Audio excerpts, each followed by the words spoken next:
또 하반기에 대출 관련된 준비를 하시는 분들이 계시거든요. 네. 그때 우리가 꼭 알고 있으면 좋을 만한 꿀팁이 있다고요. 이번에 대선이 있죠. 추가적으로 지원 혜택이 있을 것 같거든요, 제 생각엔. 근데 그래도 그걸 잘 받으려면 사장은 쉽다. 안녕하십니까, 행센 오용일입니다. 안녕하십니까, 시선파트너즈 최현진입니다. 네, 반갑습니다. 반갑습니다. 자, 이제 상반기가 벌써 어느덧 끝나갑니다. 네. 그래서 이제 많은 사장님들께서 하반기를 준비하시는데, 하반기 사업 계획하실 때 또 하반기에 대출 관련된 준비를 하시는 분들이 계시거든요. 네. 그때 우리가 꼭 알고 있으면 좋을 만한 꿀팁이 있다고요. 네, 이제 지금 5월 이제 말이니까 상반기 대출들 신청은 거의 끝났고, 사실은 이제 뭐 중진공이나 소진공이나 이런 부분들은 하반기로 넘어갔다고 봐야 되잖아요. 그리고 이제 이번에 이제 대선이 있죠. 그쵸. 추경에 잡힌 이제 금액이 사실은 얼마 안 돼서 힘들다라는 얘기가 있는데, 이제 그래도 이제 정권이 바뀌면 뭔가 추가적으로 지원 혜택이 있을 것 같거든요, 제 생각엔. 과거에도 그랬었던 적이 있었나요? 늘 정권이 바뀌면 무언가를 해줘야 되니까. 아, 그치. 예, 안 했던 적은 없는 것 같아요. 그 안에서 뭔가 우리한테는 대출과 관련된 기회가 생길 수도 있겠네요. 맞아요. 근데 그래도 그걸 잘 받으려면 우리가 기본적인 조건들을 좀 잘 맞춰두면 좋잖아요. 네. 이제 그 중에 가장 이제 중요한 거는 당연히 이제 종합소득세를 지금 내는 시기니까 그거를 잘한다는 가정하에 이제 두 번째 잘 하셔야 될 건 뭐냐면 매출 관리를 좀 잘 해주셔야 될 것 같아요. 예를 들어 이런 거죠. 우리가 매출이 10억 있으면 통상적으로 한 3분의 1 정도 대출이 제조업 기준으로 된다라고 보는데, 재작년에 3억 대출을 다 받은 거예요. 네. 그러면 올해 하반기 또 대출을 받으려면 똑같이 작년하고 10억을 하면 될까요? 안 되겠죠. 매출이 좀 더 늘어나 있어야겠죠. 그렇죠. 네. 일단 그 룸을 늘리셔야 되고요. 그 룸을 늘리시는데, 우리가 하반기에 우리의 매출을 입증받을 수 있는 게 뭐가 있을까요, 센터장님? 세금 계산서? 맞아요. 맞나요? 역시 사장은 쉽다. 제 풍어를. 바꿀까요, 자리?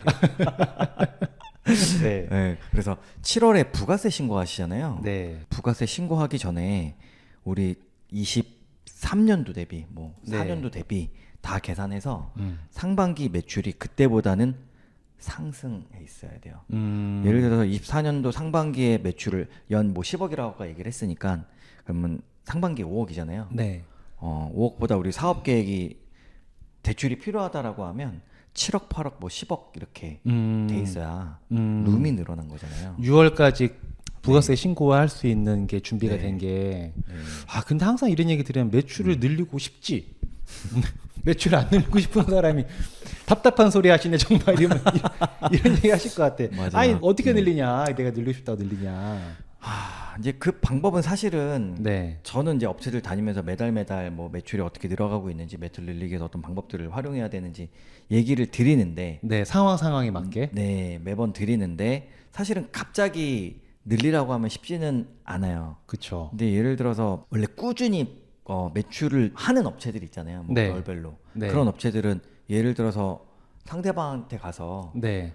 나중에 살 걸 좀 미리, 그러니까 이건 매입이니까 네. 뭐 이런 매출이 나갈 것들 미리 좀 계산서를 꺼내달라. 마련하자고 하던지, 반대급부로 그냥 그런 식으로 하면은 음. 그나마 좀 매출이 올라갈 수 있고. 아, 그 상대 업체랑 또 이런 협의나 신뢰관계가 되게 있어야겠네요. 맞아요. 어. 그런 것도 있고, 사실은 이제 이런 추가적인 경기 부양책이 나오면 예전보다만 떨어지지 않으면 네. 받을 수 있는 것도 생길 수 있거든요. 어. 근데 너무 떨어졌으면 안 될 거잖아요. 그쵸.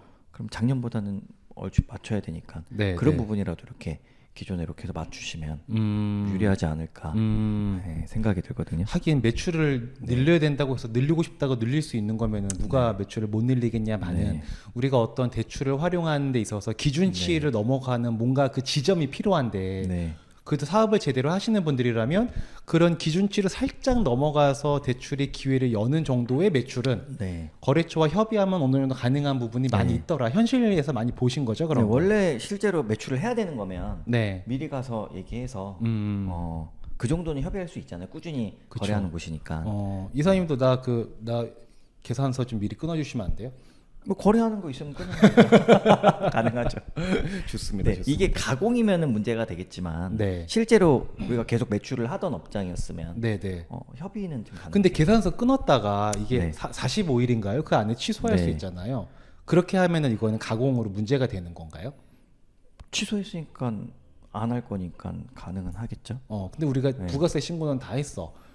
네. 그리고 대출도 막 진행해서 했어. 네. 근데 이 정도의 매출인 걸로 어떤 기관에서 판단을 하고 대출을 해줬는데 근데 계산서가 취소가 돼버렸네? 그러면 다시 뭐 환수가 들어오거나 그러진 않나요? 그러지는 않는데 네. 현실적으로 이제 뭐 7월에 부가세를 신고를 해서 그 서류가 들어가면 사실 대출을 받을 수 있는 기간은 네. 9월, 10월이어서 그런 경우는 거의 없을 것 같고, 네. 예, 뭐 문제 되진 않을 겁니다. 뭐 그리고 그리고 이제 계산서 취소는 네. 45일이 넘어가도 네. 가산세 내고 취소 가능. 아 그래요? 네, 가산세 내시면 돼요. 아니 또 이게 왜 이렇게 네. 여쭤보냐면은 계산서를 또 악용하고 남발하는 경우도 있을 수 있을까봐 이 얘기를 이거는 우리가 지금 네. 가공 거래를 만들어내서 대출을 받 이 얘기가 아니지 않습니까? 아니죠. 그 얘기가 아니 원래 통상적인 거래를 월 단위로 하는 곳이 있다면 네. 그 업체와 얘기를 잘해서 좀 미리 좀 끊어달라. 이 정도는 할 수 있으니. 이런 네. 것도 또 가능하고 이거 제가 예전에 한번 촬영하면서 얘기 드렸던 거긴 한데 우리 블랙 프라이데이 네네. 예, 뭐 밀어내잖아요. 네. 마찬가지로 대기업들도 뭐 예를 들어 통신사 요즘 네. 통신사 한참 문제 있었으니까 그쵸. 난리 났잖아요. 이런 통신사들도 휴대폰을 판매하기 위해서 리베이트라는 정책을 싫거든요. 상반기 KPI를 맞추기 위해서 리베이트를 일시적으로 늘려요.